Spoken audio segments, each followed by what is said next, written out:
Hello, I'm Mark Davis with PAR. Welcome to PAR Tuesday News Review for April 30th, 2024. PAR TNR is your news about issues that are important to IDA providers in our community. Thanks for tuning in. On Wednesday, May 1st at 9:30 a.m., the House Human Services Committee will be holding a public hearing on performance-based contracting. The department will be testifying in addition to a panel of providers to discuss the implementation of performance-based contracting.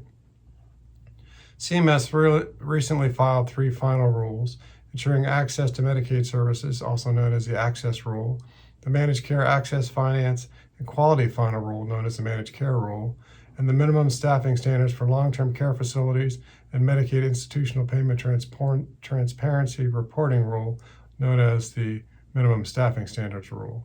All told, over 2,200 pages of new final rules to review. PAR is working on the range of impacts on providers and people with IDA. Governor Shapiro's budget proposal includes $483 million for new rates to be effective July 1st of this year if the legislature approves. An additional $78 million for emergency waiting list relief to begin a multi-year plan to eliminate the emergency waiting list for over 6,000 Pennsylvanians who are at risk and need services immediately. And funding to improve access to sign language, interpretation services, and food. PAR continues to thank the governor for his action in taking the first steps towards increased investments into the IDA system. PAR will continue to work closely with the governor and his staff to help the IDA community advocate in support of the governor's plan. To help the legislature pass the governor's IDA budget proposal, PAR is requesting that all IDA stakeholders continue to contact their legislators over the next couple of months, share stories, and advocate for the need for these critical investments.